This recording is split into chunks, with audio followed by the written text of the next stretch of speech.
Hello and welcome everybody. Today I want to start off by thanking everyone who's watching this before it comes up that I'm going to be doing something else.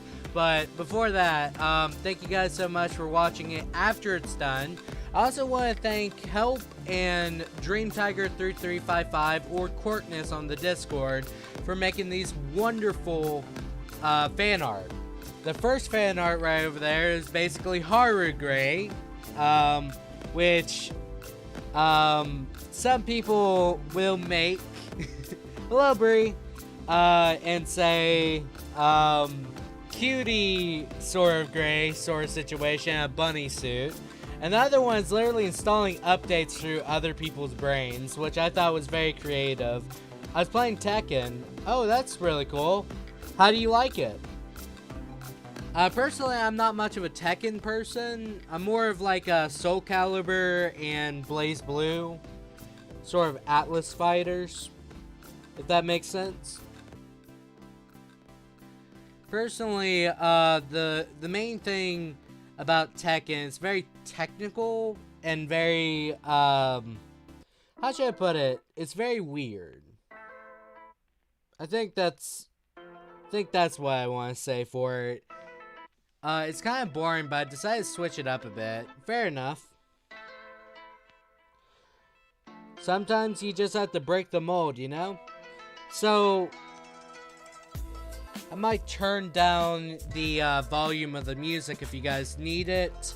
Tell me now if it's too loud. But anyways, the fan art is very much appreciated.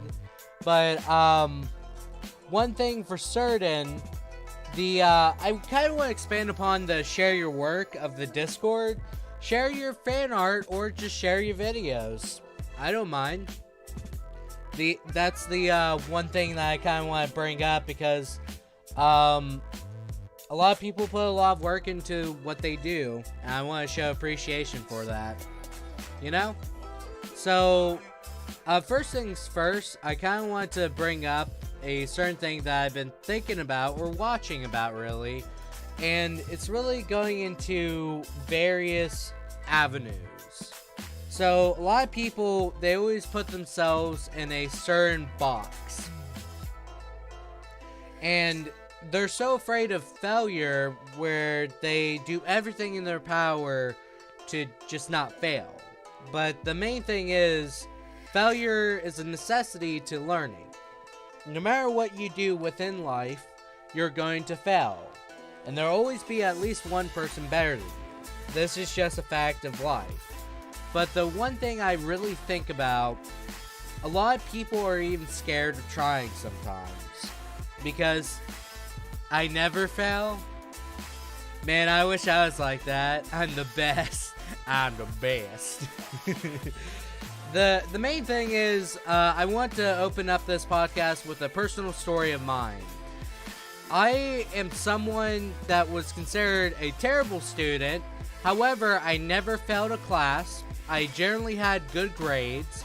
I was just very lazy of a student.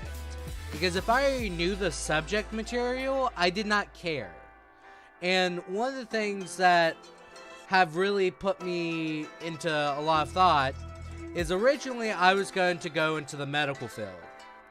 I was already on that sort of pathway in which I was going to become a registered nurse or an oncologist or maybe a general physician. But the main thing was that got into my path was a class that I failed.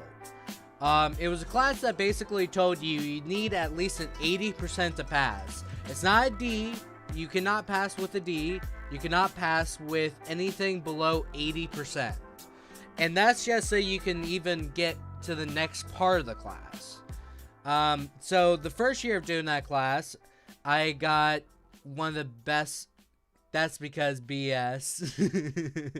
Fair enough, fair enough. The first sort of class that I did was my sophomore year, and I was one of the people with the highest grades in the class because I actually took it very seriously and I tried my best in it. But sometimes when you work extremely hard, it doesn't matter. You're still going to fail depending on contributing factors. And one of the factors was the teacher that was well qualified, actually had a certificate to teach, was replaced with someone that did not have a certificate to even teach CPR in a nursing class, or technically not a nursing class, more of a general health field sort of class. So right off the bat, didn't work out too well, and then there was mandatory homeworks that were based around word searches. So someone with dyslexia is gonna have a really hard time doing your word searches whenever, you know, that's already the reality. All the letters mix up and jumble all together, and it's hard to make out what exactly is going on with it. So a lot of the time, I would just get so frustrated that I stopped caring. The teacher also made it apparent they did not like me, because I liked researching things that were very weird and exciting.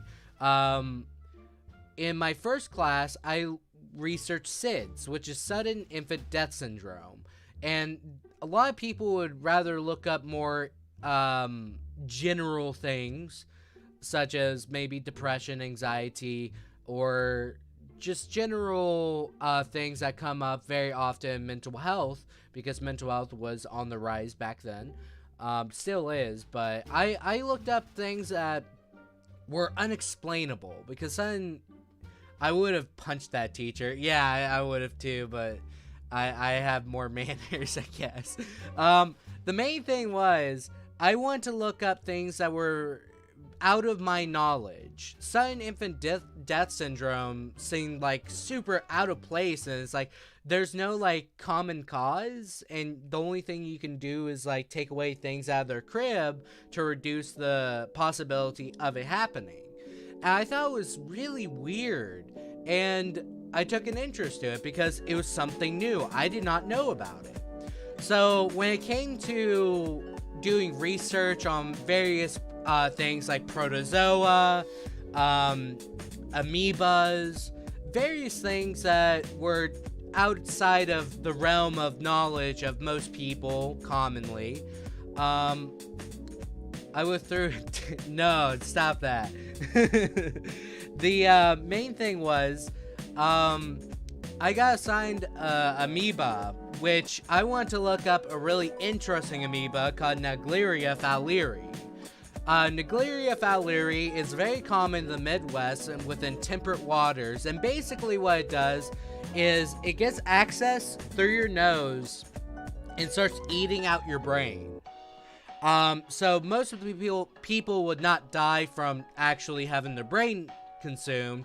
It would be due to the inflation and swelling of the brain, where it basically just cannot function. The neurons do not transfer information, and various other things. But I got assigned probably one of the worst partners that were dramatizing everything. Like, oh, this eats your brain? Oh my god! And like a whole bunch of stuff. Where they were basically being over dramatic, and I was like, yes, this is what this is. We need to be adults about this. This is a serious thing. Because if you did not know, Naegleria fowleri is really hard to cure.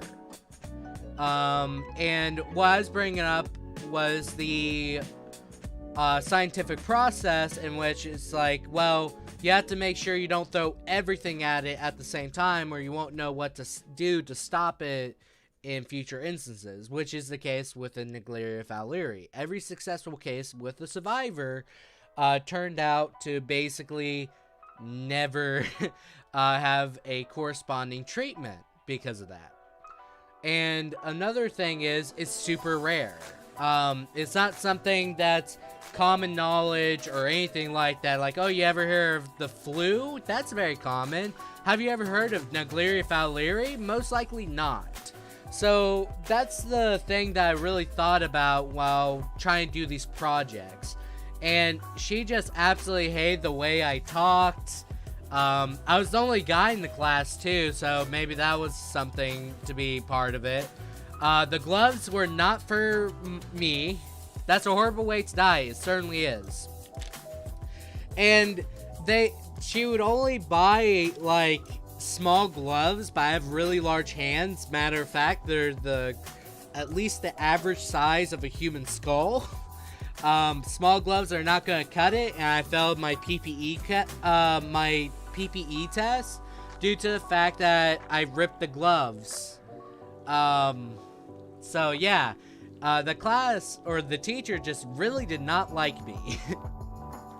I was a big dude. I really loved learning more than anything else. I was quiet.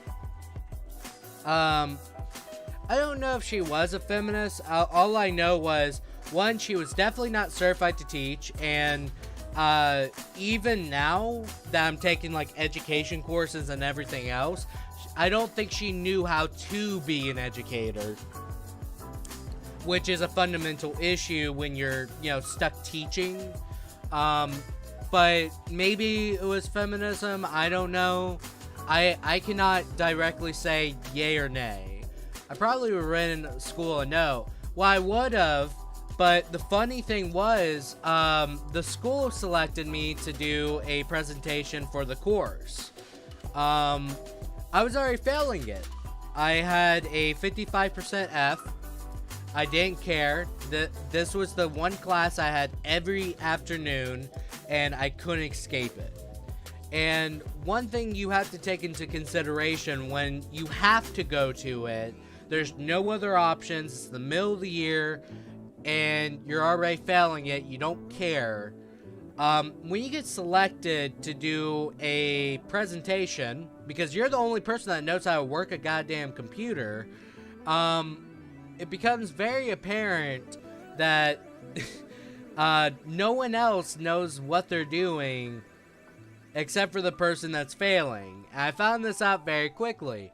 So I did the presentation, and the main thing is I recounted what I learned the first year compared to the second year. And what I learned in the first year could be put into 2 paragraphs. What I learned in a single second year of my health class, or advanced health principles class, was, hey, 2 sentences. Which is kindly sad when you think about it. So, I failed. That was simply how it ended. I did not go to the exam because I was already failing the class. I didn't care. There was no amount of A's or B's on that exam was going to save my hide and not failing that class. So I ended up just not going to the exam, and that was the first thing I have ever failed in my life. So failure in American school systems is looked highly down upon. And most of the time, people just tell you the story, hey, just work hard, try your best, and if things don't go the way it goes, that's fine, just keep going. And most likely, that's not going to work out as much as you plan. Because no matter what, you're going to have a moment in which you just fail, and it's not in your control, you couldn't do anything about it, and more than likely, everything was set up against you in terms of that circumstance. But the main thing is, you always have to find a, let's say, light at the end of the tunnel. Failure is only a certain roadblock if you allow it to keep you where you are. You always can find a new avenue, a new door, a window to throw yourself through if you really need to, and various other things. And we become so desensitized to the fact that failure is part of everyday life. You're not going to always win. You're going to lose. And the mentality that we developed as a nation, or at least in terms of education, is that so long as you do everything within your power, you'll always be a winner. And that's not the case. So, fundamentally, trying is more, let's say, more beneficial compared to anything else, because you want to try to at least do it. If it doesn't work out, that's fine. At least you learned something from it, and you can try and continue doing something else. The thing that I really watched recently was Mike Rowe. Mike Rowe is the host of Dirty Jobs, and he basically brought up where people are just going to the easiest avenues for work, where people are very discouraged in academia, aka high school and everything that's mandatory in terms of education. They are basically cast aside saying, hey, you want the easy life, right? You want the life in which you get paid, you can actually just work at an office with air conditioning and a whole bunch of other stuff that where you can provide for a family without issue. And the main thing is, I don't believe in that. I believe in education, I believe in higher academics and various other things. However, I don't believe everyone who goes into academics is going to be successful. What I mean by that is that if you have a nation of 6,000 doctors, hey, love the background art. Yeah, I know, right? Fan art, my dude. But the main thing is, if you have a nation that's consistently doctors, but you have no electricians, how the hell is the doctor going to perform surgery without electricity? The main thing is you need people that go the other way. You can't just have everyone go the same pathway, expect it to work out, and hunky-dory. It doesn't work like that. There's going to be always a selection of jobs, and however amount of people go into it determines the rate in which you could probably get into it. So it's always good to go technical sometimes. A healthy balance that will support itself. Exactly. So the main thing is, everyone fears the hard life. They fear a life in which you have to work harder, and it's simply not the truth. You want a life in which you can work smart and work hard, which is something I learned recently. I'm a very lazy person, believe it or not. I do work hard within a lot of things that I do, but at the same time, I'm also very lazy. And if maybe I was taught differently when I was at a younger age, maybe I wouldn't become a math teacher. Who knows? All I know is, from the very minute I entered middle school, I was told, you need to go to college. Of course, I had a 12th grade reading score in middle school, so a lot of the teachers were highly impressed with what I can do and how I could actually articulate my ideals. It seems as if everyone wants everything for free nowadays. It basically is that. Because why get something through hard work when you can get it for free sometimes? Especially whenever you can manipulate someone into doing it for you. The main fact of the matter is, we view the hustle and various other things, the means in which you do something to get the end goal, as the necessity, even if it's through undesirable means. And the main thing is, everyone believes in this sort of case scenario until it affects them. For example, let's say, in college reform, I watched a video where they basically asked if college students believed in the ideals of socialism. And if they were to say yes, they will give an explanation, and then the person would politely listen. They were not trying to be intimidating or authoritative. They were just listening, right? But then they would offer the question, if you believe in socialism so much, what if we were to take your high GPA and distribute it to people with lower GPAs who potentially did not earn their grades? And the main thing is, they all hated that. And the main thing was, all they did was supplement it within something that academics do take value in. Not everyone takes value in currency, but everyone does take value in GPA. So the main thing is, they realized as soon as it was something important to them, something they worked so hard, so many nights without sleep, they worked hard for, and suddenly that's ripped away from them, distributed to someone that didn't deserve it, they were like, no, that's not the same thing. Currency is like entirely different. There's people that make money that don't deserve that money, but it's kind of like one of those things where it's like, no, they do deserve it because they earned it. Some people, I do agree, do not deserve certain liberties they have or certain upbringings they have, especially since they don't really seem to come up to par with the people that are giving them the opportunities. However, I do believe that if someone is able to keep it going adequately enough to actually get to the point of rich, I would say I can't blame them for wanting to stay there. The main thing is you can't distribute everything just based off that.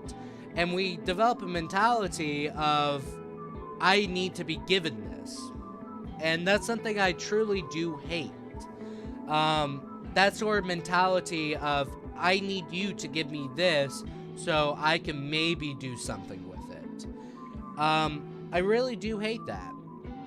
I believe that the mentality is just simply, take, not give. I will take from you so long as you're willing to give. And personally, I'm a giver. I prefer to give, my let's say my sort of skill set if I can. I'm not gonna just outright do like, oh yeah, I can totally do that. No, if I know that I cannot do it, I won't give you it. But if I can, I will. Greed, gluttony, manipulation, everything has gotten worse. However, it's nice to find other level-headed people. Also, it's low-key communism. Well, it basically is. But these people, they don't really see it as that. They see it as the greater good. For example, socialism is acceptable within certain case scenarios. And this is brought up by Jack London.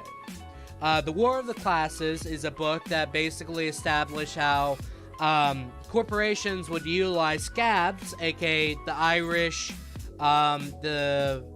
let's say Irish African Americans, and the Chinese that would come in kind of late because most of the established normal sort of social circumstances, such as Italians, Swedish, Norwegian, German, English, and a bit of French, they were already established parts of civilization, but whenever you introduce new ones like scabs and everything else to immigrants, everyone has a common enemy. So he started to develop the ideals of socialism whenever we were going through Industrial Revolution, when it would have been good to have it, but now that we are in our postmodernist society, that's when it kind of gets down to, oh, we actually should not. And here's why. Everyone works hard. There's no mistake in it. The only people that do not work hard are the people that are just going to be waiting for people to give and give and give to them. The main thing that I really think about is the people that actually do work hard and they get crapped on. I would say it's hard to be the middle class, right? Because the middle class, they have to fuel the economy. They have to fuel the lower end class to do everything. And then the upper class kind of reaps the benefits of the middle class. So that's something you have to realize. And most of the people are going to be middle class. A very select few is going to be high class. And a lot of people are going to be the bottom class, right? And in social hierarchies, you always feel bad for the underdog. This has been capitalized within movies like Rocky, various films where somebody's given less and they do more with it, right? But the main thing is, some of the case scenarios is what you do with it. For instance, Cinderella Man, which is an Irish boxer who worked the docks with a broken hand and still boxed, he was somebody that worked hard. He was given an opportunity and he took it. That was the main thing. Most of the people that just want to take, they are the people that see an opportunity and never seize it. They never try and accomplish it. They just say, well, that's for someone else. And that's something I kind of bring up. And a lot of people that are in academia, their heads are so high to the sky that they're not even down to earth where they realize what the problem is. So that's a lot of stuff. We're force-fed a lot of ideals. And like, yes, this is theoretically a good idea, but it's in practice not going to be. I always believe in the formulation of the idea and the execution idea. The formation of it is probably a really good idea, but in execution it's going to be terrible because you have to take into so much consideration beyond just statistical values that you associate with certain properties or have been led to a certain conclusion. So at the end of the day, a lot of people use preconceived biases and believe we should act upon mere moral superiority rather than logically and reasonably, which is something I really hate because my field is mathematics. If you did not know, I'm going to become a math teacher. And the one thing I really think about is people being force-fed statistics about certain things told this way and don't realize it's actually somewhat inflated. I was going to make a video explaining this, so I probably will wait on this sort of discussion until I actually release it. But the main thing is a lot of statistics that you find within political articles, newspapers, just the news in general, and tabloids are usually heavily inflated or they're not really looked into all too often. And it becomes a massive issue of people seeing what they want to see, but they don't really see the truth. Ideally, it would be amazing if everyone could have everything they want and never need anything in particular within life. But at the same time, one, that would become boring because why would you live your life if everything's given to you beyond, hey, I'm living? Eventually that just becomes boring and you want to seek something out, something exciting, something challenging, something you want to know and learn about. Or just put yourself at a disadvantage for just that purpose. The main thing is, no matter what, if you always live a comfy life, you'll never go anywhere. Because you want for naught, therefore you achieve for naught. And that's something I kind of realized throughout the years. There's multiple solutions to everything. However, we're only fed the bloated ones because others are truthful and no one wants the truth because it usually hurts. Well, the main thing is that there is some truth to that, but however, people don't want the hard truth. Where it's like, you actually work hard, you might get somewhere, but hard work is not going to be the only thing that cuts it. There's going to be people that want charisma. They want sort of someone that looks good within certain attire. They want all sorts of things that are just beyond a hard worker because they are told, work smart, not hard. So a lot of people, they're not very brain heavy, but they can sure as heck talk their way into it. The main thing is, no one wants a truth that inconveniences them. This is something that I kind of bring up within the last podcast in which I brought up identity politics. And the main thing about identity politics, I do not believe anything that's counterintuitive.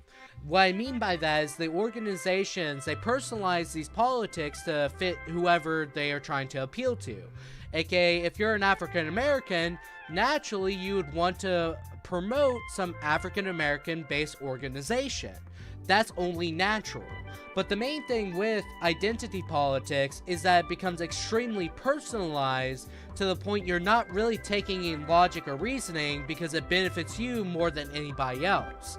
This is basically the more selfish approach to it. Now, does that mean that it's still bad? No. Au contraire, it's really good of a situation where people that are disenfranchised can actually do some things and they can actually accomplish stuff without really having the hassles of society. What I mean by it is whenever you set up a logic of discrimination should not be a thing in society, but you also discriminate against people, is counterintuitive.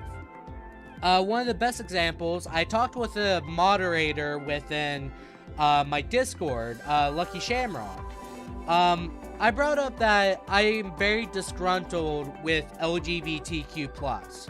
And I think it's a very fine organization. I love the people within it. I love to support people with their sexual identities and whatnot.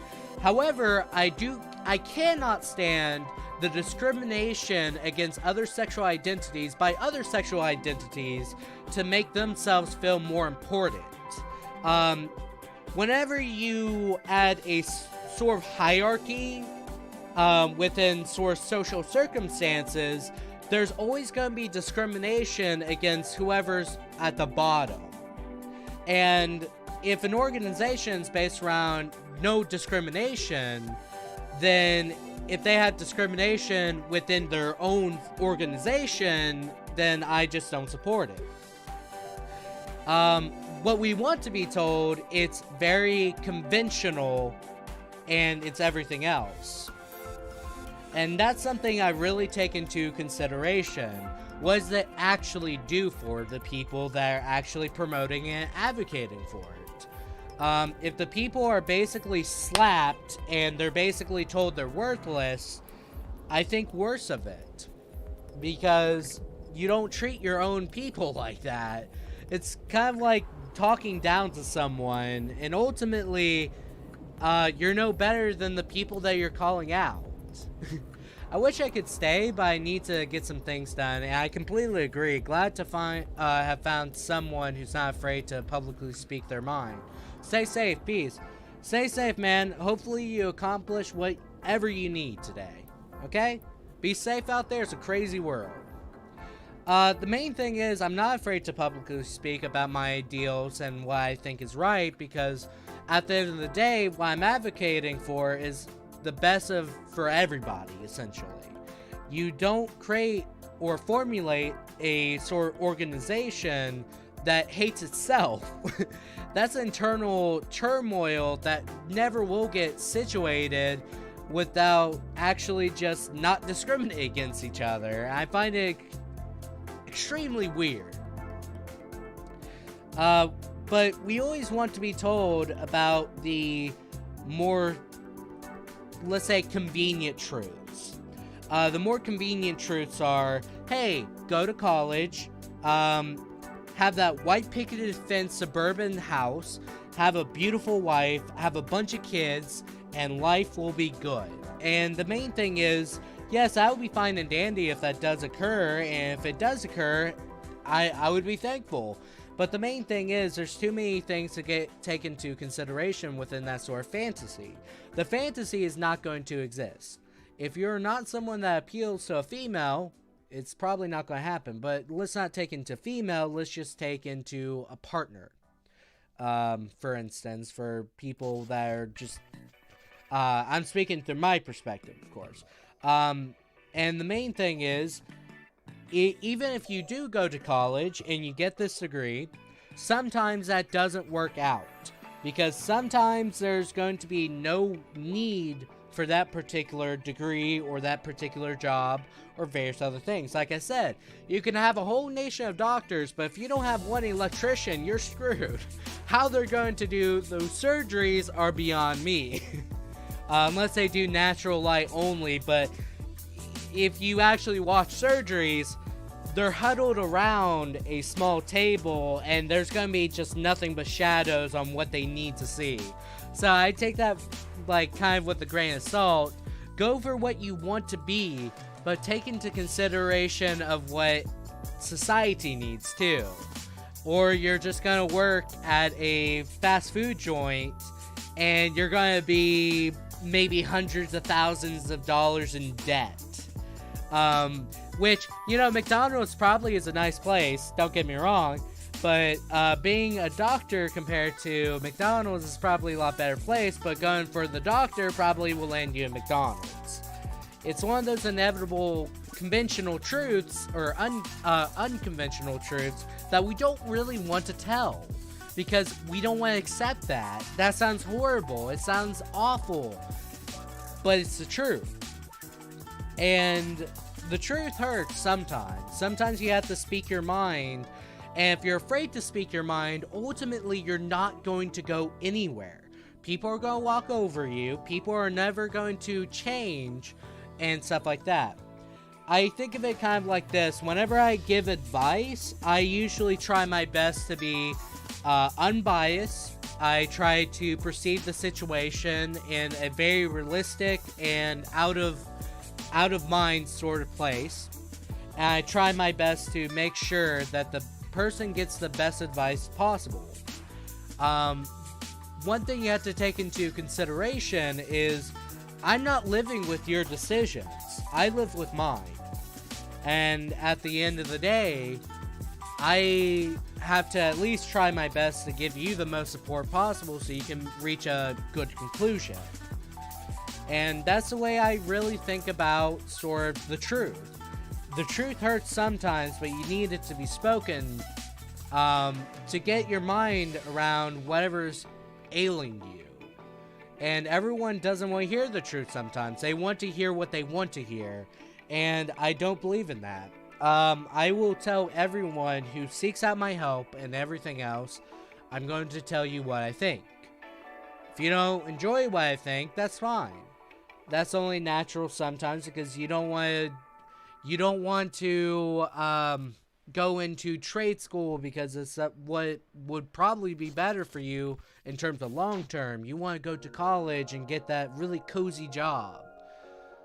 We're always fed that. One thing that I definitely do see in particular is people going to universities before they have a bachelor's degree. And this is something that happens so often that it becomes very counterintuitive. What I mean by that is essentially somebody will go to university because, one, the technology is just there. And it's a lot more accredited and a lot more, maybe, in terms of opportunities, it's more available. And sometimes that is a good thing. Having those opportunities are good. However, universities, they can charge you so much, and you could just go to a community college, get that bachelor's, then go to university. There's no point of going to university before community college, because that means you're just paying more for less. You're going to be doing those gen ed courses regardless. You're going to be doing everything within your power to get a bachelor's degree, and it just costs you more. Never go to a university before a community college. For one, you never know if that's going to work out for you. Universities are not set up in a way in which everyone is going to get through this 100%. And if you do not get through this, we'll reimburse you. That's how much faith we have in our programs. No. They want you to come. It's all part of marketing. They want you to come in, and either you sink or you swim. If you sink, they have your money. And if you are going to an expensive sort of degree, let's say engineering, medical, or anything of the sort, guess what? They keep your money for the courses that you paid for out of pocket, about $1,000 per course, and bam, you are now up a bad creek without a paddle. The main thing is you have to realize these things exist. And there's going to be people that take advantage of statistics and various things and accredited programs to make you buy their product. And we're force fed that so often. A lot of people said, oh, you should go to university. You're smart enough to do it. It's not a matter of smarts, it's a matter of what I want. What I want is not to be took advantage of and paying more for less. That's something you have to take into consideration a lot of the times. And being told vocational or blue-collar jobs are bad is simply not the truth. Sometimes you just make your own schedule. It's really something you have to take into consideration. It could be hard. It's a hard-working job, and your body is going to be very lethargic. However, it's not as hard as most people think. Sometimes it's a life in which you can actually find happiness, because so many people are forcing themselves to pursue a different form of what they want. And it's something I do contemplate often. What if I don't end up loving teaching math? What do I do then? I'm already in debt. What do I do? And one of the things I take into consideration is I could always become an analyst because I really do love math. I could go back into programming if I really need to, because that is a trade that I did learn. Or I can try my best to go into psychology instead, maybe work with that. But the main thing is, teaching is something I want to do. I want to help people in society, and the only way to really help people in society is get a job that helps people. So, at the end of the day, it's either medical field, psychology, teaching. You can become a social worker, but social workers have to deal with more federal regulations than they are helping people. Where everything basically has to be systematic, and you can't really just reach out to someone and give a helping hand. So that's something I really do think about. Welcome back, Bree. How are you today? What you go do? That's a good question. Crab activist, sorry, I just had a stroke there, came in a bit earlier. I basically had a conversation where no one wants to be told the unconventional or convenient truths. And that's something I really do take into consideration. You had to put up groceries? Yeah, I had to do that Sunday. That was not fun.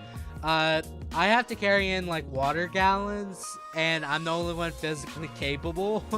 So I have to get that upper arm strength going. I have to carry 2 of them at the same time, or I'm not going to get done with it fast enough before sunset. Because my parents go in the afternoon, they come back in kind of dusk. By the way, thank you so much to the 3 people listening. Thank you guys so much. I don't know. Everyone wants it told, have a good life, and I watch a music video, or not necessarily a music video, I listen to a good song. It's called Zoo, and it's called Good Life. And one of the conundrums, or sort of frivolous, sort of counterintuitive or contradictory nature of life is about you, but it's also not about you. And it's one of those things where it kind of humbles you, and it makes you realize, yes, life is through your perspective, and you can live it through an observer's type of role, but at the same time, life is beyond just you. And it brings up so many other things where it's like, I am my imagination, but my imagination is not constricted to me. And there's like so many other lyrics that I really did enjoy, where it brought up a more philosophical, idealistic view. I'ma play Tekken? Heck yeah. Play the Panda Bear if you can. The Panda Bear was my favorite of the characters. I think that's Tekken at least. So, other songs that I really do enjoy, and this is a song that most people do not really know about. I'll just kind of give it a read. Anyone here Paul Simon? Anyone hear of that artist in terms of music? It is. Okay, the panda's in there. Play the panda. Play to your heart's content. Anyone hear Paul Simon before? He's very famous within sort of pop music. He worked with, he is part of Simon and Garfunkel. Does anyone know of him or no? Because I'm probably going to read off some lyrics and we're going to kind of discuss it. I am all over the place today. I'm absolutely sorry, but I just have so many thoughts and ideas in my head right now. I'm just trying to get them all out. Never heard of him. Okay. So, there's a song out there that you can look up. It's called You Can Call Me Out. It's a very lighthearted tune. Actually, you know what? I'll just play it. It's not like I'm monetized or anything like that. Let's pull up the song real quick, and we can put our soundtrack on pause. So, the song that I want to bring up is called Call Me Out. And this is a very good song. I'm only going to play the first sort of was it stanza or verse? It's verse. So it starts out with a very lighthearted trumpet, and it's very nice. Like, right? It's like super positive. It sounds like some of those songs that you would hear within Seinfeld within their opening theme, or the various things.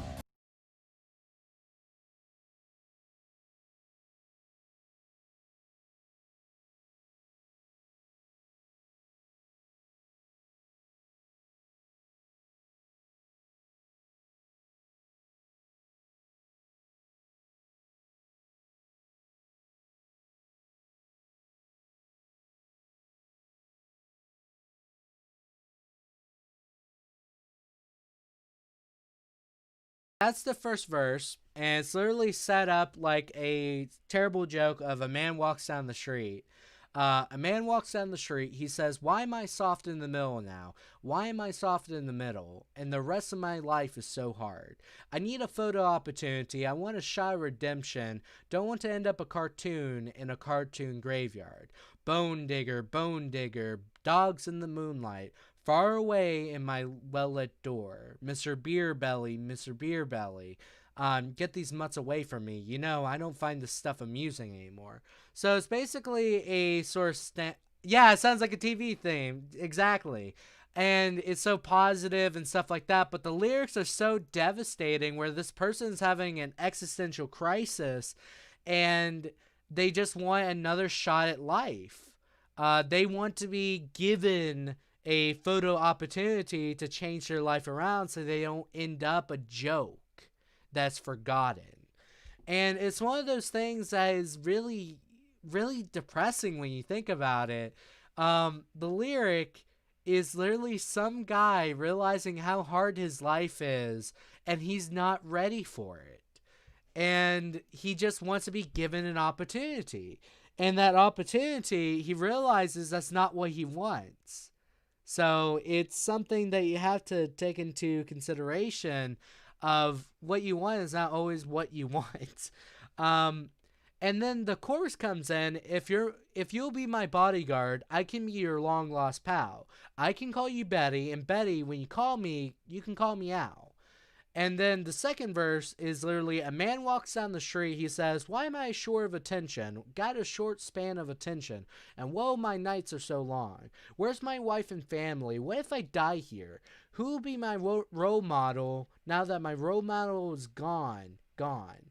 He ducked back down the alley with some roly-poly little bat-faced girl. All along, there were incidents and accidents. There were hints and allegations. So, essentially put, the second verse is literally someone having a mental breakdown. They don't know what they're doing in their life. what if I don't get married, or if they were married, where are they? And that kind of shows like the drastic increase in divorce.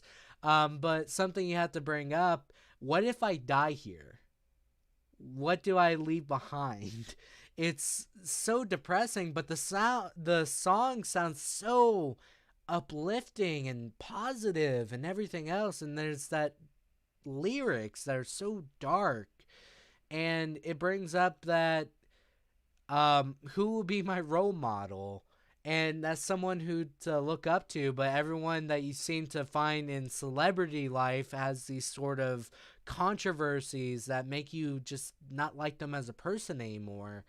And it really brings up a lot of things, and I find it so human of a concept, because whenever I was developing the first three songs of my album Being Human, Good Vibes was meant to just be very good feeling. It was meant to feel happy. It was meant to be a lot of things. And then Learning to Let Go was the opposite of very negative feelings and everything else. And it just conjures up into something massive, and it's very depressing. But I want to bring up those sort of things because I think there's a lot you can learn from depressing aspects of life.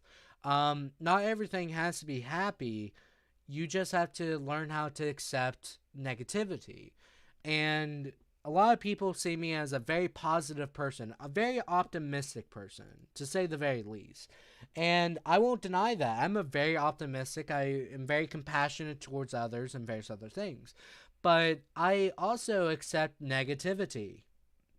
Because the negativity, if you just ignore it, it's going to eat at you and just consume you eventually. I thought this was a very interesting song to sort of like introduce people. Maybe you can look it up later, listen to it. It's a very nice song. I'm going to go ahead and put on the music again.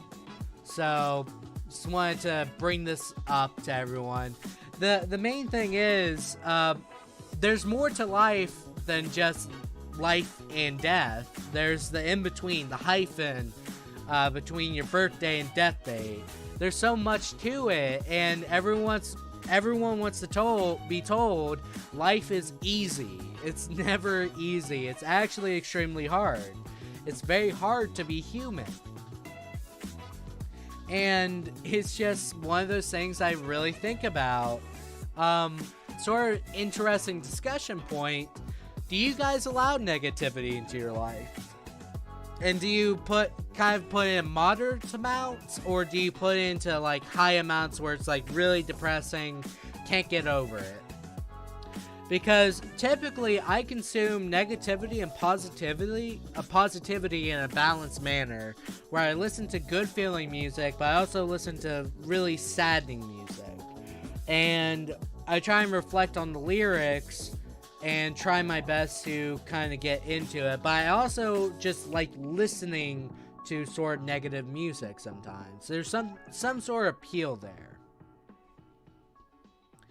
The appeal, I guess, is a different form or different perspective of life.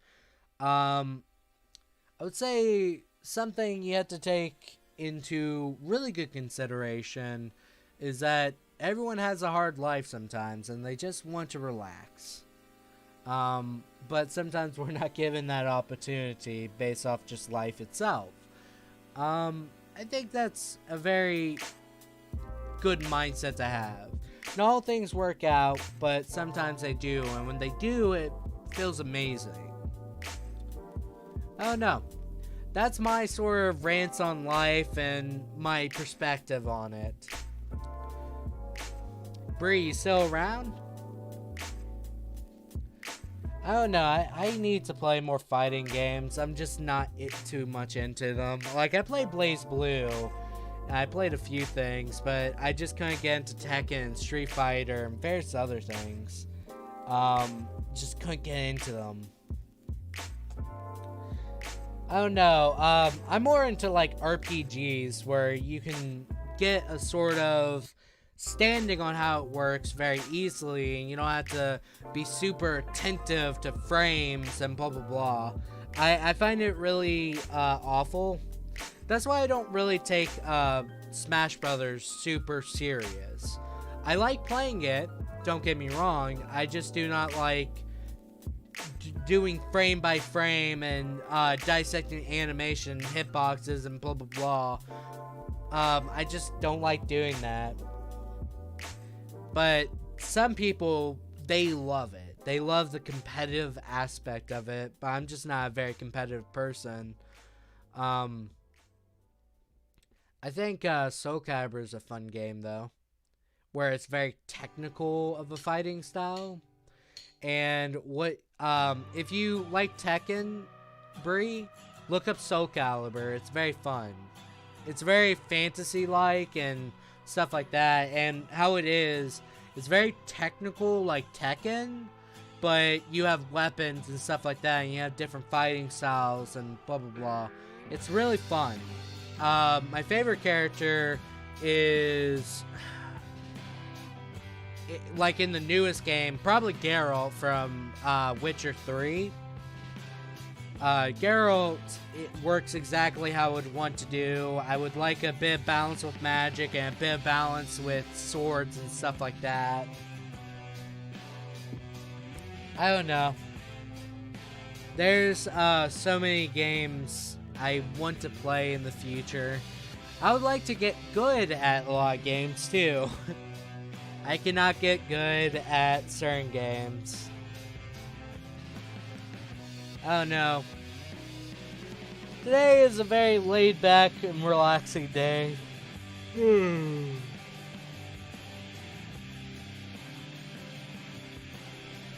I did not get sleep again. No matter how much I try, no matter how much I wake up early or anything like that, I just can't sleep. And I think I just need to take melatonin, but I've been trying that, still doesn't work. I don't know what's keeping me up at night. I think it's maybe because my brother's up and he's yelling while he's playing Fortnite or something.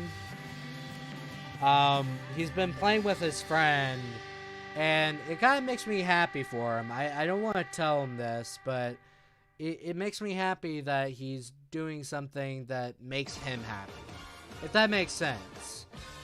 Usually he's someone like me where he goes out of his way to make sure, like, hey, did you take your medicine, or hey, did you do this, do that, blah blah blah.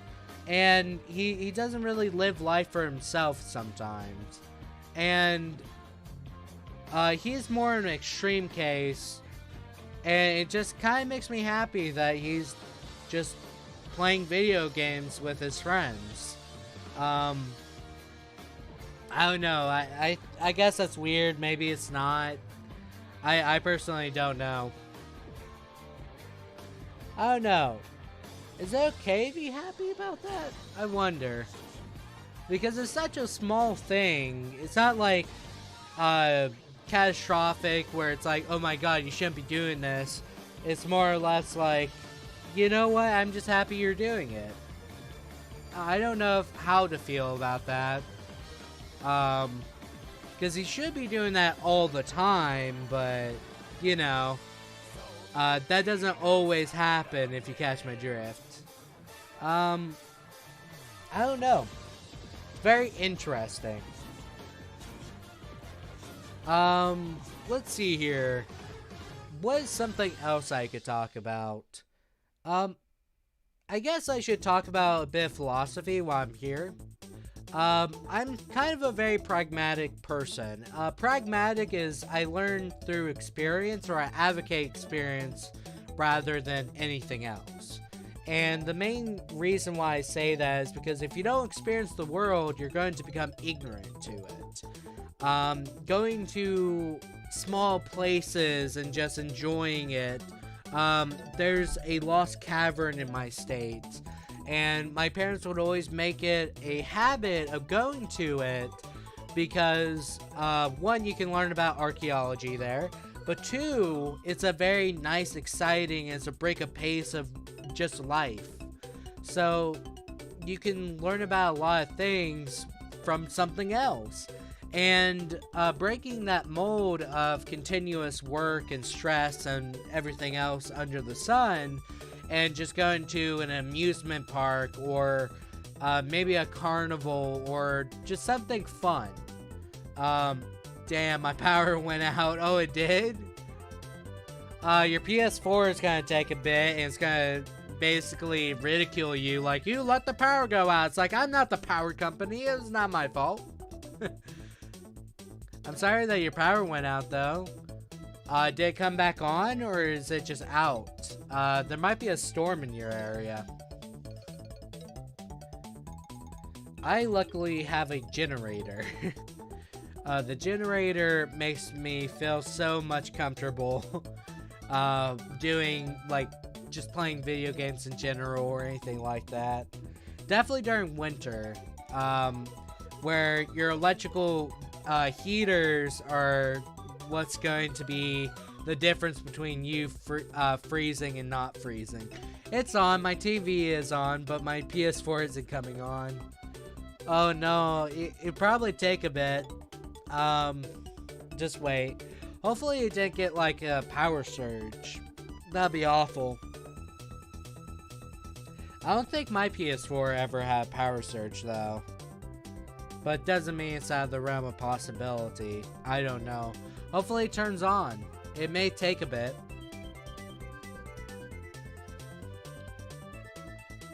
Let's see here. We're at the hour and 1 minute mark. How is everyone feeling? The two people in here. How's everyone feeling?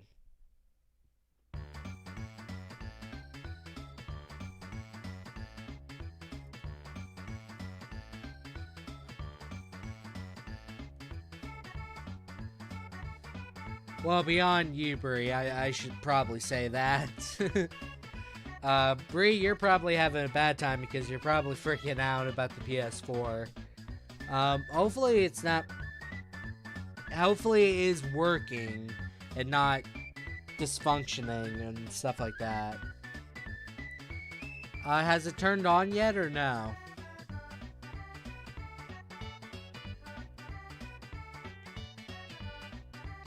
I actually am somewhat worried that your PS4 is not.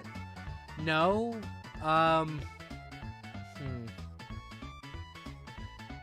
Let's see here.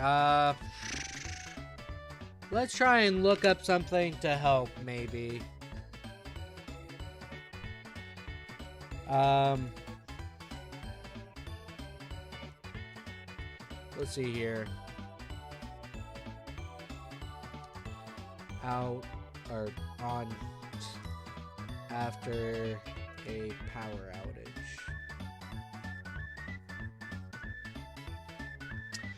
outage.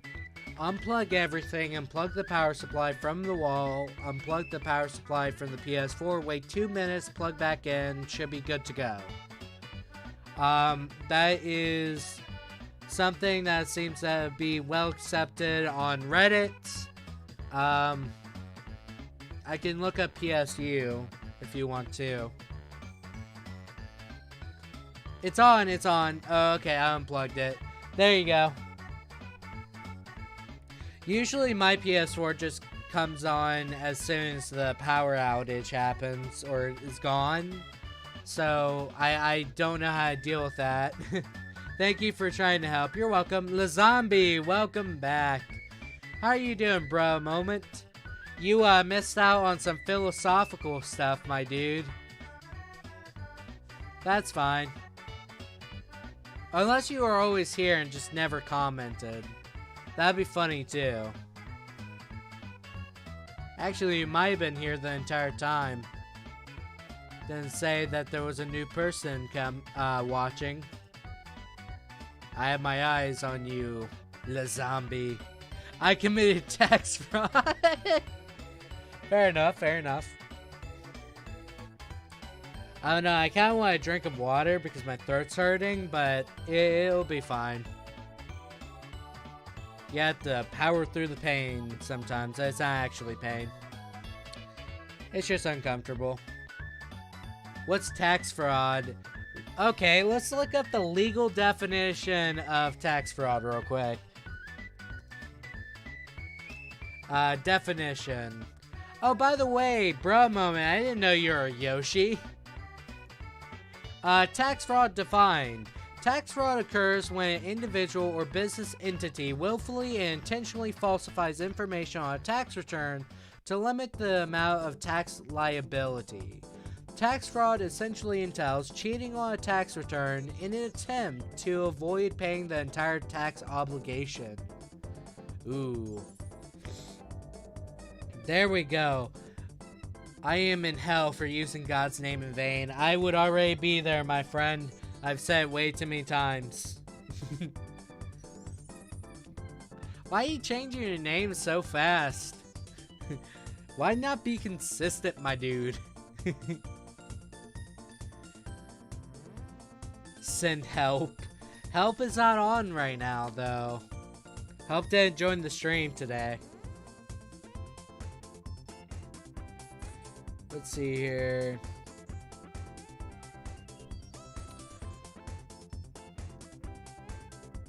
Oh, I got distracted. Hold up. I was talking about how I was being pragmatic. I'm being forced to watch Morgs. What the heck is that? What do you think is the chance of me getting COVID from Walmart pickup? It all depends on distribution and various other things. It's not going to be a super high possibility so long as, one, they sterilize the package before you get it.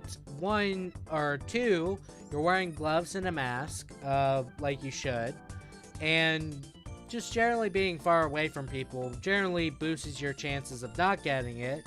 However, if you're consuming products that are distributed from, let's say, state to state, from people to people, it's gonna be a bit weird to say. Let's say like Amazon, for example. It's very hard to give an estimate of exactly if this person or this person did not have COVID or Corona or whatever you want to call it. The main thing is, I don't think if that makes sense. I can't hear you. What? Hold up. Why is it... Can you hear me now?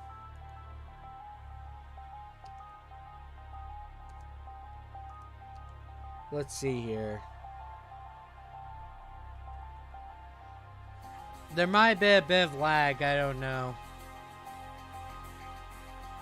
I'll wait for confirmation that you guys can hear me. If not, I'll just set up a new stream. Okay. The main thing I really think about, or when I take into consideration of getting something and put myself in potential risk of that sort of stuff, is a necessity. So for me, it's like food, water. Some things are a necessity and worth the risk, right? But it all depends on like personal perspective.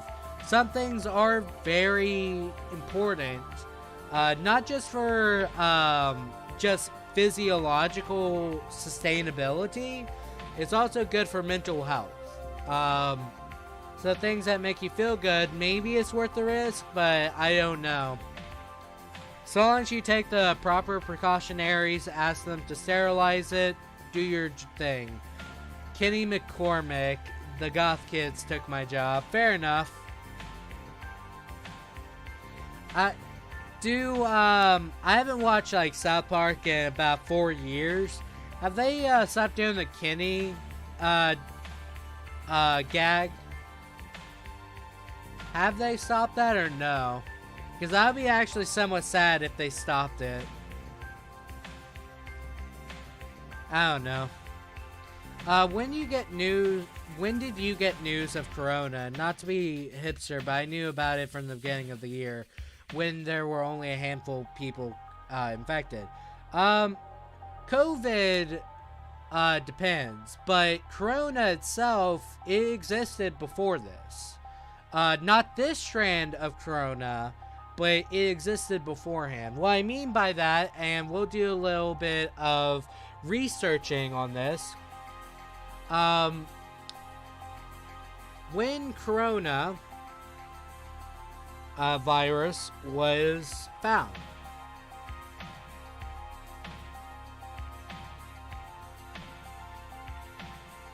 So they're obviously going to bring up COVID-19. However, there's been various sanitization wipes and various other things that have existed beforehand.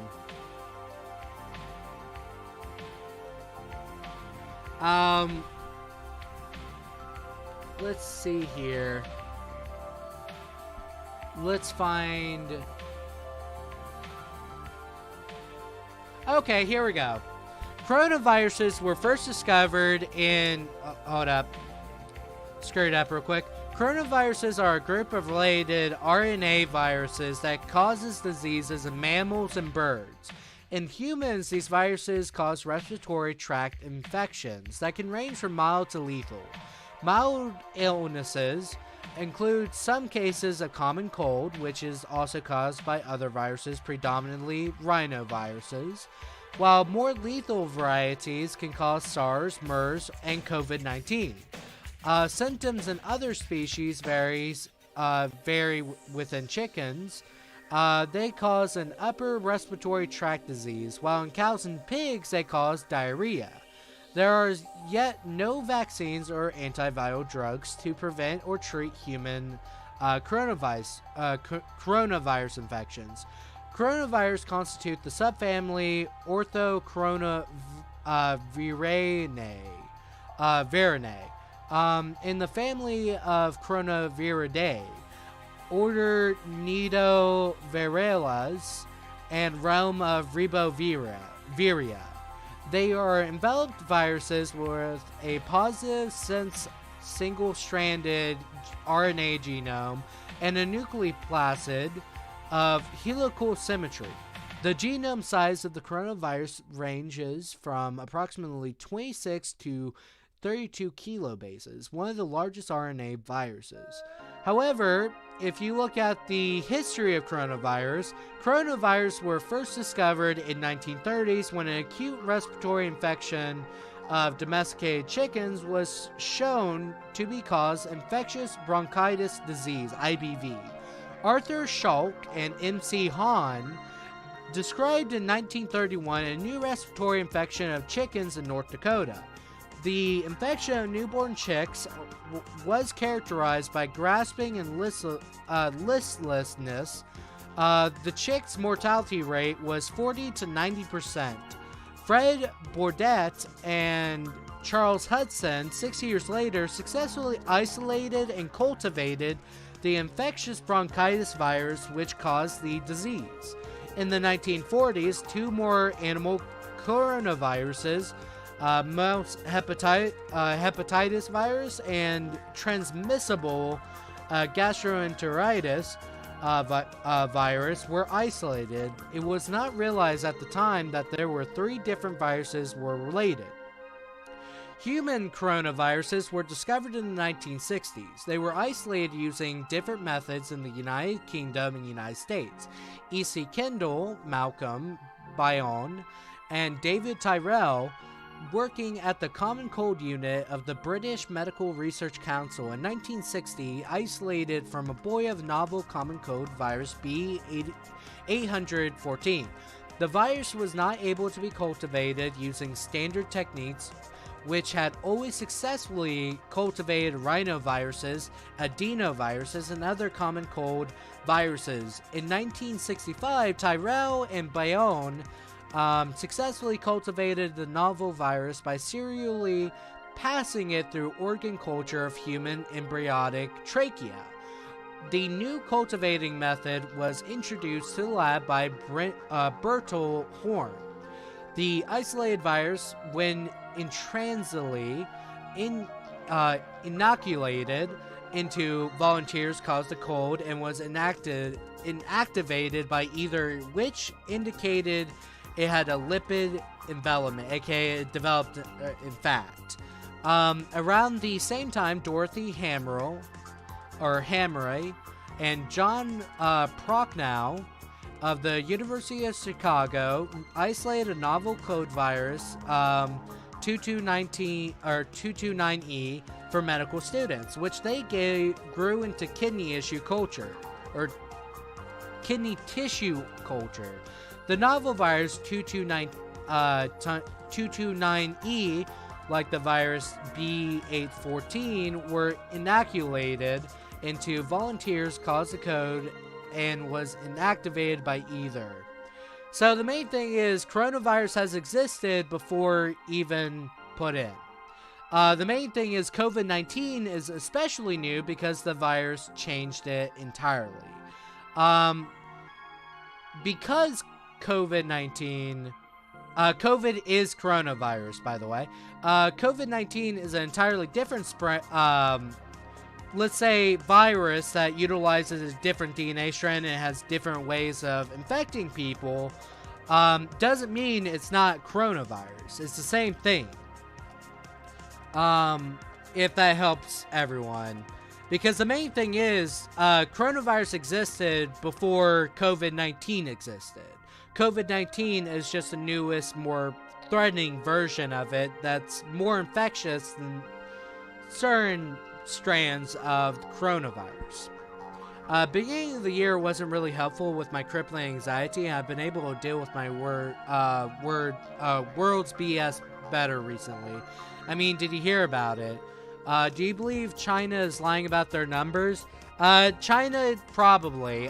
China is based around nationalism, like full-on nationalism, where it's not promoted through, let's say, actual faith in the government. It's through fear of the government. So the main thing is, China does hide a lot of things, and they try their best to make sure they have more eyes on other people than themselves. King Douchebag, meet me in South Park. Lamau, look at my name. I beat up the fat kid in high school. Yeah, I saw that yesterday. That guy's username. When did I hear about it, though? I think it was in around November. I heard about it before you brought it up to me. I remember that. And the main thing was, if you research, coronavirus has existed beforehand. So my interpretation of COVID-19 was going to be something similar to coronaviruses previously, but that was not the case, obviously. It's funny how countries didn't shut down flights when we got word of the virus to save money. And now we lost more money over this BS in the long run with people not working. Essentially, yes. So obviously you need a distribution of products, exports, inputs, blah, blah, blah. And you obviously need people to get around to go to certain areas of the world, such as the oil industry and blah, blah, blah. But the main thing is, by not taking those precautionaries that they thought would save money, ultimately ruined the economy even worse. When they heard about it, they should have shut down the let's say, transportation outside and inside of the country, and just simply done that. And we could isolate ourselves from the virus whenever it started taking root. That would probably have been an easier solution compared to what we did. But what we did was, we like money. So we did not do the smart thing. I also thought that back in like November, I also thought we were smart enough to, take precautionaries towards viruses, epidemics, and various other things. But it turns out we're not. But that just simply be how it be. A lot of people think after good old COVID-19 put us into, let's just say, quarantine, and then we get out of quarantine. Let's go to the beach without mask. Let's go into overpopulated areas without mask and take no precautionaries. We're not exactly destined to live. It's called natural selection. I hate that, but I wish that wasn't the case. But we kind of do some stupid things. In a perfect world, that would not be an issue. Everyone would be doing the things they need to do to take precautionaries to combat the disease. And the government would have done the exact same stuff. But this isn't the idealistic world. Realistically, people are not going to follow it. They're going to take their own sort of self-want and their wants instead of their needs and do whatever they want. For example, there's a lot of people that are selfish. Because, you know what? I gotta promote self-care, everybody. Self-care is all fine and dandy, but you don't risk other people catching a disease. I think that's worse for everybody. I think there's also a lot of people that just put themselves first before anybody else. That's only natural given our primal instincts of self-preservation and reproduction and blah blah blah. But the main thing is, when you take away the consideration of others, you're basically just spitting in their face while you have tuberculosis or various issues of respiratory-based diseases. Sure, tuberculosis is already over with, and it's been over with since the Blue Death. However, it's basically the same sort of thing, where you have a respiratory-based disease, and you just spit in someone's face. If you really look into the medical field, there's a lot of people going into the medical field, and I say bravo to you. However, not a lot of people are actually trained to deal with this sort of stuff. A lot of the nurses in my local area barely even knew CPR going into the CNA program, which is just certified nurses. So it's kind of one of those things. I'm sorry for talking about COVID so much. It's just sad to know, sad how as humans we're supposed to protect the ones at risk, but it seems like humans are getting less and less compassionate for others. China sounds about right. The main thing is people are less compassionate about each other, and this is something that PewDiePie and various other people have brought up. Cancel culture has been leading to the destruction of empathy for others. And the main thing is, since we already had that going, a lot of people just base it off their own personal, subjective wants and needs before someone else's. To me, I rather give up something for all of us to get better and just live, right? But the main thing is, that's not what most people are going to choose. They're going to put themselves, their family, and who they care about before anybody else. They don't care about the stranger down the street that's currently coughing, unless it directly impacts them. For example, they don't care about strangers unless they're not wearing a mask, right? But they did not care about them prior, whenever the quarantine let out and people went to the beaches without a mask in highly populated areas such as Myrtle Beach or various other things. And now they do care. They preach about it. They're like, this cannot be happening under my watch. The main thing is, people are hypocrites, but they don't want to be called out as hypocrites. And that's just simply the fact of life. We're evolving backwards. It will be the end of mankind because eventually we'll be soulless robots. There's nothing wrong with being robots, but don't be soulless. The main thing is, we're not evolving backwards. We're not utilizing what we evolved with. What I mean by that is that we developed a cerebral cortex. This enables critical thinking, and for some reason, we became smooth brains and not able to utilize it half the time.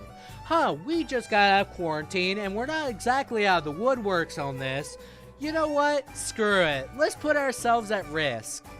The main thing is, we don't really think about that, and because of the idealistic world that we kind of found ourselves in within postmodernism, a lot of people put their ideals before their own self-preservation or the preservation of everyone. I would like to be soulless. Fair enough. Fair enough. The main thing is, a lot of people started to do protests and various other things, and I cannot deny, I believe in the cause of trying to get people who did something awful into the proper justice that they should be given. Their due process and conviction if they are guilty. However, I do not believe in going against what everyone should not be doing. What I mean by that is you shouldn't be going into a massive collaboration of other people when we're just outside of the quarantine banks. I mean, come on. It was a very bad idea. It was a good cause, bad idea. And the main thing was, people put these ideals before their own societal views. They were trying to help society by fucking society, essentially. So, when it came down to it, I believe in the cause. I don't believe in doing something stupid that ultimately hurts society and humanity as a whole more. Sing South Park intro. Fine, I'll be down for that.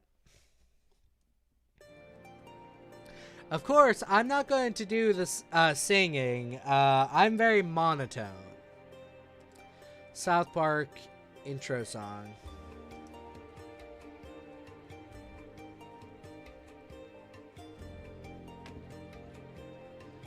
Let's see here. Let's look up the lyrics.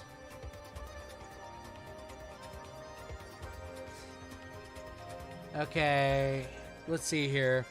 I'm the same with you. Like, the police officers, what they did was not good, but like a peaceful protesting, I'm all for it. But the people that are like breaking windows and stealing stuff, I think, you're just as bad as the police officers. What can you expect from Butcher Box? Oh, come on. 100% grass-fed beef. Organic. Yeah, if you're advertisement, we don't want you here. The main thing is, the rioters were not justified, and the argument for most of the people that were saying, hey, let's go the non-violent approach like Martin Luther King Jr. A lot of people would just say, oh, that didn't work out for him. He still got shot. It's like, it's not the thing that he got shot. It's his ideals that lived on beyond him. He was a martyr. A lot of people, not me, believe in religion. Jesus Christ was not a person because he didn't die and his ideals lived on before him. He was a martyr who believed in his ideals enough to die for them. Even though Martin Luther King Jr. did not want to die, his ideals lived on beyond him and consumed the hearts of others of non-violence and peaceful protests and various other things. And we threw that away because the message of violence gets across a lot faster and louder. But obviously that just creates more hostility. You don't fight fire with fire, you fight it with water. And if it's an electric fire, you fight it with dirt. You don't fight it with more fire. That's how you look at your house, you see a small fire in your living room, and you're like, okay, I'll get a blowtorch. That's not how that works. It's just simply bad. Am I the only one who hates cops and BLM? I think it's a generalization to hate cops. I also think it's a generalization to hate BLM. I don't agree with organizations. I don't agree with most cops. However, I do know there's good people in there that just want the best for everybody. But the main thing is, I don't like BLM because it's a contradictory and sort of thing. If that makes sense. I like the message and I like the motivations behind it. I just don't like how contradictory it is. Okay, we have to get the most redneck voice. Going down in South Park, gonna have myself a time. Friendly faces everywhere, humble folks, and without temptation. Shouldn't that be, tempt, like, P there? Going down in South Park, gonna leave my woes behind. Ample parking day or night, people shouting, howdy neighbor! Heading to, up to South Park, gonna see if I can't unwind. I like girls. I'm not gonna say the Kenny part. So come on down to South Park and meet some friends of mine. Kenny's part is funny. The main thing is, South Park is an iconic thing. I say that as I drink soy milk. I think the main thing is, I believe in social equilibrium, which is a sociology sort of idea. The ideal is everyone's treated equally regardless of what you are, who you are, or anything like that. And the main thing is, I would much rather prefer that sort of mindset than I deserve this because I am this. Wait, Kenny actually talks? Yeah, he muffles.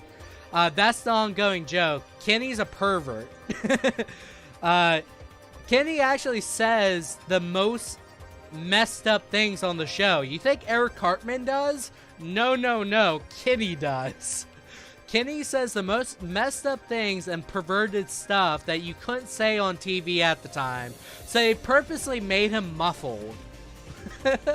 That's the joke of South Park. I love South Park, by the way.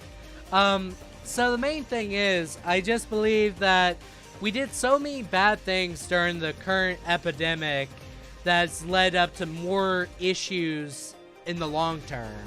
I just hate that. If we just, took precautionaries and not threw it to the wind, it would be better. Kenny is my spirit animal. Fair enough. I mean, so long as you don't die, that's okay. The main thing is, South Park had very intelligent humor that I really loved as a kid because it would take into consideration of childlike humor and put it to more advanced concepts. Like, Scientology, for example, where the guy would not get out of Stan's closet. I found that episode really funny. But, that's something you have to take into consideration. The show, I haven't watched it in a couple years. I'll probably watch it again, but I just really loved it when I was a kid. It's like Mask, social distancing. Big fan. Everyone in BLM, yeet. Now, I'm a big fan of taking precautionaries and making sure that everyone does not have this sort of disease, considering that a lot of people nowadays have diabetes, respiratory-based diseases such as asthma, and various other things. And you think people would just, not do stupid things, but they do. And that's humanity. Humanity is akin to error. They're very synonymous. And no matter what, when you go into things, you cannot expect the ideal or sort of perfect scenario in which everyone does what they should. People are not going to do as they should half the time. That's just very realistic, and it's probably a pessimistic viewpoint that I hold dear. But the main thing is that in an idealistic world, after quarantine let out, nobody did anything, and they just did... Well, I said the Kenny part. Well, I'm not doing the Kenny part. Screw you. I'll just say that right now. I'll draw the line in the sand. Nah, I'm just saying. I'm not going to say screw you, but please don't let me do that. I don't want people to get a voice clip of that. My grandma, my brother, and my sister all have asthma, and my grandpa has diabetes. Exactly. They're highly more susceptible to dying from this, and no one thinks about that. They think about their ideals first rather than actually what's best for everyone. Don't get me wrong, I believe in the bleeding hearts of passion and compassion of others. However, I do believe in going at it a bit more logically, where quarantine is not let up. Don't go outside your house. Quarantine just lets out, please take precautionaries. Very simple. The main thing is, I'm not asking people to do some stupid stuff. On contraire, I actually just want you to be sensible and considerate of others. And the main thing is, people are not considerate of others. It's all about me, me, me. If it's not about me, I don't care. That's what most people think. That's my problem with certain things. But that's just me. Sometimes people are not going to hold the same ideals of level-headedness or consideration of others. So at the end of the day, it becomes an issue.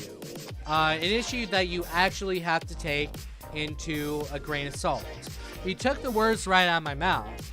The main thing is, people are afraid of talking about it because you can be labeled as so many other things. You can be labeled as racist for not supporting BLM. You could be considered inconsiderate, a monster, a Nazi, various other things. But the main thing is, cancel culture, where you just call someone a bad thing and you dehumanize them, has been an idea from the 12th century. It's been from the 12th century up to the end of the Renaissance, where they actually had religious reform, where if you disagreed with popular belief, you was called a heretic. Just change the terminology from heretic to racist or Nazi or whatever you fancy, and you basically just create an argument to defend willful ignorance. At the end of the day, these are archaic ideas. Say the Kenny part, you will not make me do that. I'm a free individual. I actually will not do that because I don't want a soundbite of somebody getting that. I'm fine with people getting sound bites of my ideals, but I don't want somebody to just be like, oh, by the way, this guy likes this. The main thing is, I'm not very perverted. I'm actually somewhat prude, if that makes sense. Risk. Pretty much. There's always risk and reward, and when the risk is too high, you might not want to do it. Especially when it gets people killed. All because you want to do something. Pull his gun out, say it! Say my name. Heisenberg? You're damn right. Sorry. That's Breaking Bad. But, the main thing is... No, read what I said. Oh, I'm sorry. I missed a day when, douchebag teens would play Guitar Hero and watch South Park and drink Monster. I didn't get into Guitar Hero. My brother did. He really loved the Beatles, Aerosmith, and Metallica, so he got really into Guitar Hero and Rock Band, stuff like that. And he was really into, like, metal and stuff like that. That wasn't my jam when I was a kid. So I would watch South Park, but I never actually drank a Monster until my senior prom. And that was the after party. So I never did that. I am King Douchebag from South Park, the Stick of Truth. Fair enough. Love that you can put your own name in the game, and the Cartman's like, did I hear douchebag? and then you say no. It's like, oh, okay, can you tell me your name? And then you say it again. It's like, yeah, I heard douchebag. Welcome aboard. And he just calls you that for the rest of the game. I like being an elephant because I like being... I mean... Oh, your question. What was your question? I'll look up again. What is the... Can you repost it? Because it probably got put into things. I just put... Fair enough. At least you're called by your name in the game. If you do that. Love how Morgan Freeman also works at Taco Bell. I don't know, I love it. I love South Park. It has so much charm to it. The game itself, I would say, has like a bit of issues, but it's still a good game. And it's not a game that you just play for the gameplay. It's a game in which you just experience it. That's literally the best way to put it. But Bree, can you put your question again? Because I don't know which question it was, and I would like to know. Personally, RPGs have always been my jam, and Stick of Truth is great. But the Fractured Butthole, that was a good game too. Where they kind of took in tactical RPGs, even though it's not really that tactical, but you know what I mean. I am the Stick of Truth. Ew. No, I'm just kidding. You have fun with that, man. There's gonna be kids beating each other up as elves or humans just for you. I hope you're happy about that. Especially with Nazi zombies coming in. Also love they put Chef as a Nazi zombie. I thought that was funny. Because the original voice actor left and they brought back the joke. Sorry. I had to get that cough out. Would you rather be in... nope, I'm not saying the rest of that.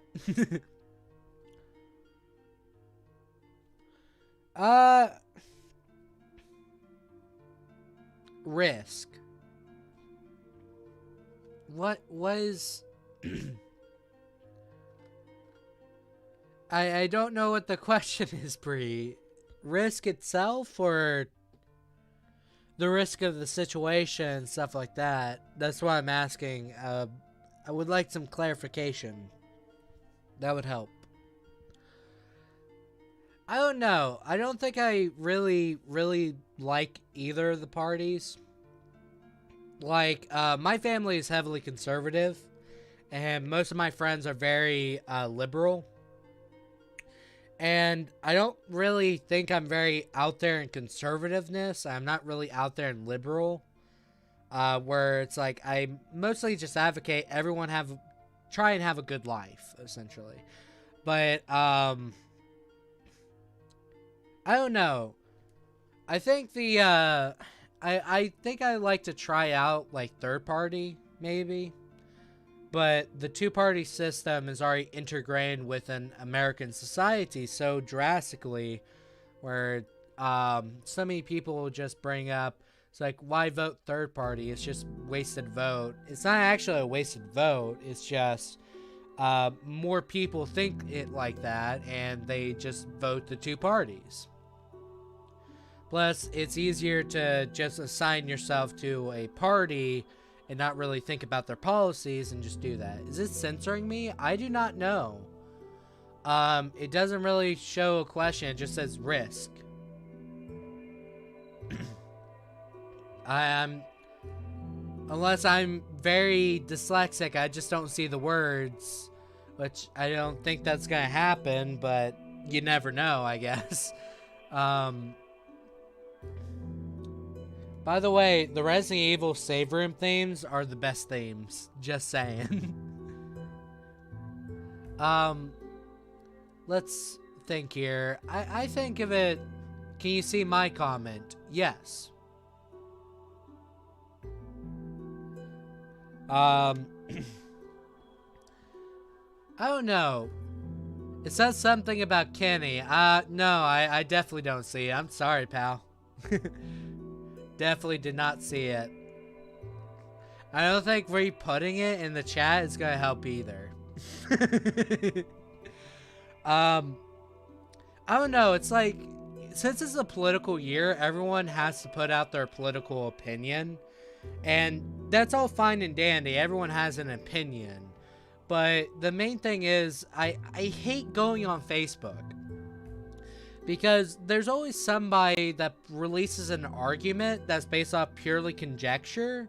If you do not know what conjecture is, I'll go ahead and put the definition just in case, because conjecture is very important.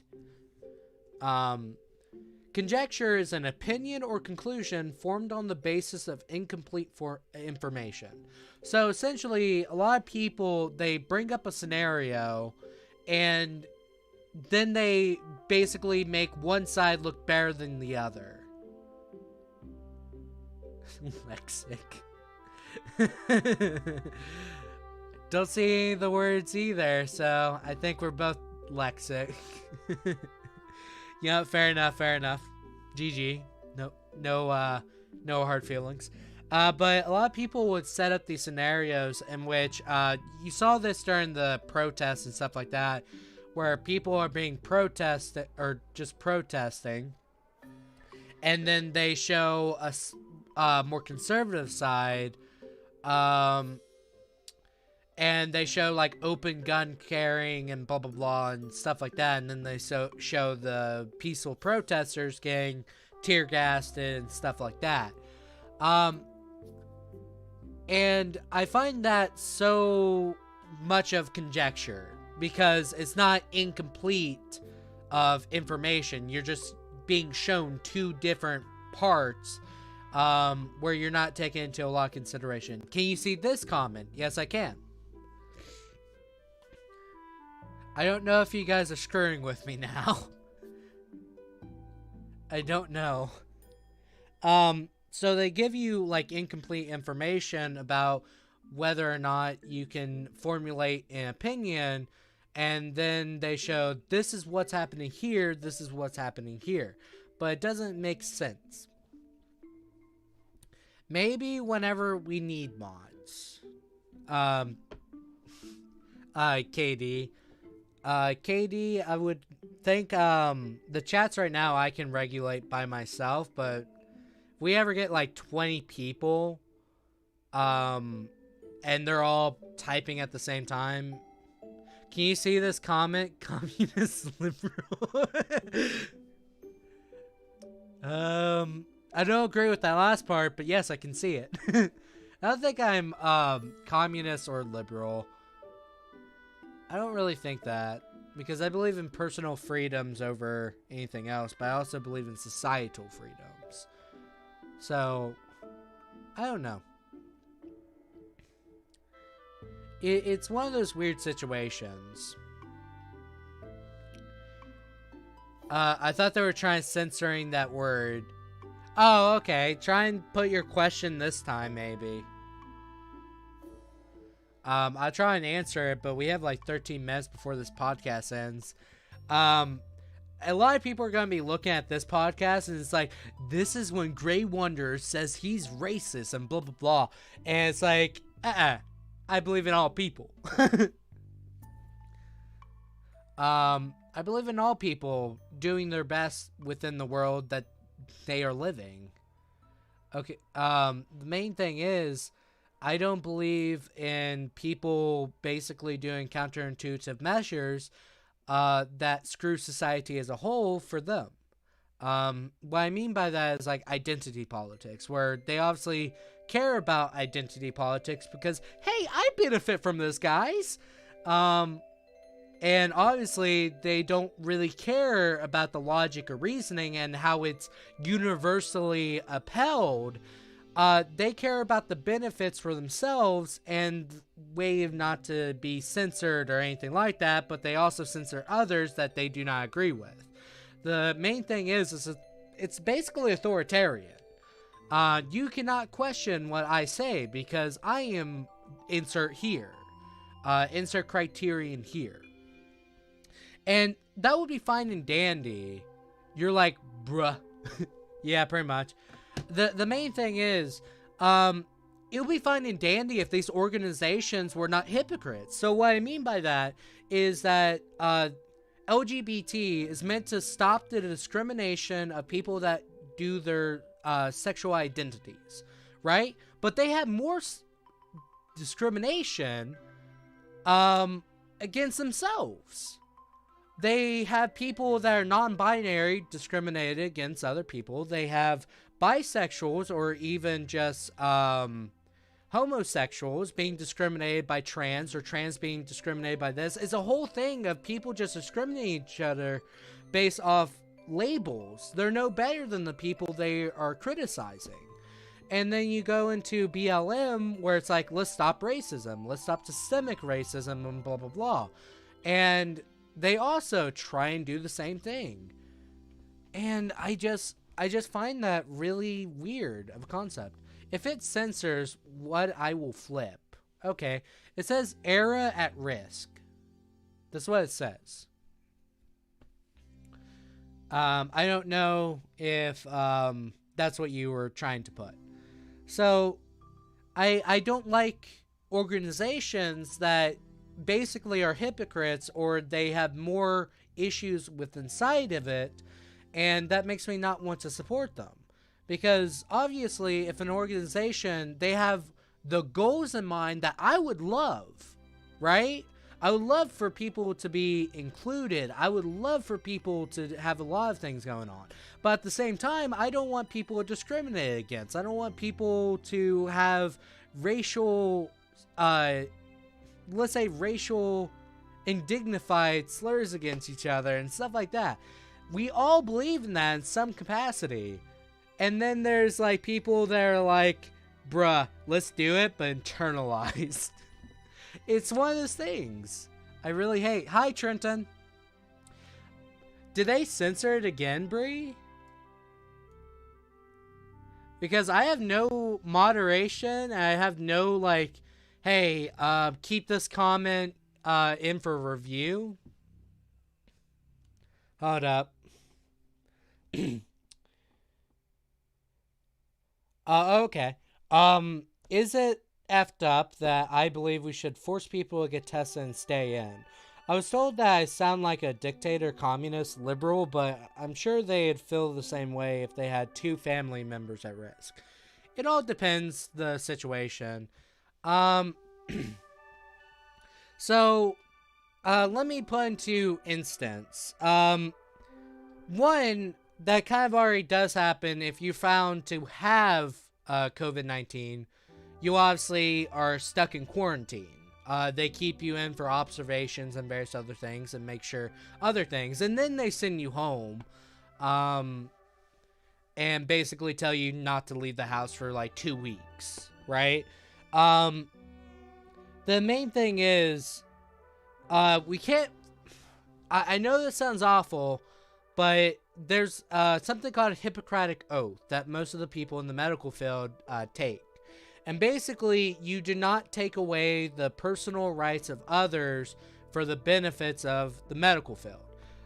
If we were to force people into testing, that would be terrible, but it also wastes more money on our end if they do not have it and we test them. So it's one of those issues of it would be something beneficial if we could, but it's best to selectively test based off symptoms and stuff like that. Let's say, for instance, myself, who's been basically stuck at home for like 2 months now and barely even leaves the house, and even if I did leave the house, I make sure I don't go near people. I stay in the vehicle. The main thing is, if I was to get tested, that would be a waste of a test unless somehow magically, or very, let's say low probability wise, I contracted it. So that's something I kind of think of it. But they are forced to stay in. That's already something, but not right now because we're out of quarantine and we're about to go back into lockdown. But the main thing is, if you do have it, you are forced to stay inside your house. People can leave you water bottles and stuff like that. Hopefully I answered your question. It doesn't make you sound like a dictator. It just makes you seem more forceful. I've been stuck at home besides when I get food or go to therapy for over a year. Yeah, I'm more of a homebody myself. Sorry. Hi Trenton. Keep on sensing my BS. What do you mean?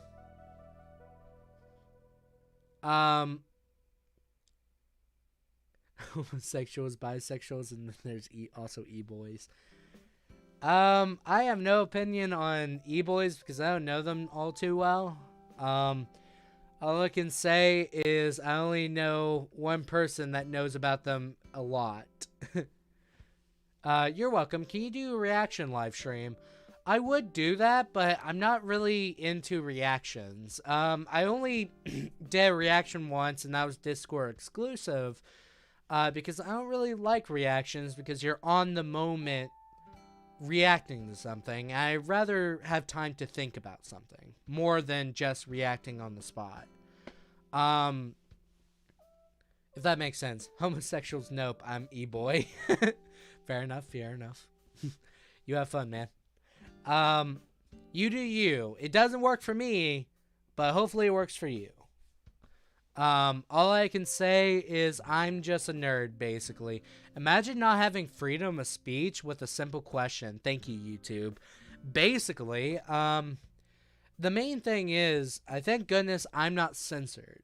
But, if my future employers was to find this probably podcast, they'll be like, oh, sorry, we have to let you go. You're too controversial. You're too heated. If people look into you, maybe stuff will go bad. And the main thing is, my ideals aren't super radical or even against people that are marginalized by society. The fact of the matter is, I just believe in people. Can you put, like, Bob Ross on the back of when you're talking so my brain starts functioning? I would do that. You have to add that to the songs for stream. It's not limited to just songs. You could also put like funny little things in there. But I am going to check them beforehand. But there is occasionally I don't check, and that's how Electrified Bob Walters got in. I didn't check it. But you know, even on TikTok be like, I don't like TikTok. It allows pedophiles to prey upon, let's say, people that want to be perceived as extremely attractive underage, and so many other things. I just find it very mind-numbing, too, because it's like trends. People are going to do them to death, regardless of what it is. It could be memes, it could be various other things, and they're going to be done to death. Death, not death. Two different things right there. But yeah, we have like 4 minutes before the stream ends. I think it was a very productive one. I say whenever you support like a movement or anything of the sort, try your best to understand what they actually go for. Do you know TikTok is getting deleted this month? Probably because of stuff they do kind of shady. It's not like they were already doing shady stuff. It's just now. E-girls on TikTok will do the Bianca Devins. What is Bianca? No, I remember now. No. Badbury. I hope that doesn't happen to others. Let me make sure this is the same person I'm thinking. I hope it's not. Yeah, it is. I don't want that to happen to people. Like, deep down, I don't want people getting hurt, mistreated, or anything like that. I think that's something, regardless, I don't want. I'm glad TikTok was an outlet for people that were quote-unquote quirky to get their quirkiness out, but they could easily just do the same thing on YouTube. The only difference was TikTok was an isolated platform that was heavily trend-based. But YouTube is also trend-based, so haha, you get nowhere without trends. But that's just something you have to realize. A lot of these issues stem into privacy, the willingness of others to do something that jeopardizes themselves. For instance, a lot of Snapchat users use SnapQuest. And SnapQuest allows people to spy on you on a geographical positioning system. So, girls would be stalked by guys, and they could tell where these girls were 24/7 because they never turned off Snapchat on their phone. Did you know China was using it to spy on Americans? At least that's a thing going on around. It's probably happening, probably not happening. I don't know. I'm not on the inside of it. I personally never downloaded the app to test that.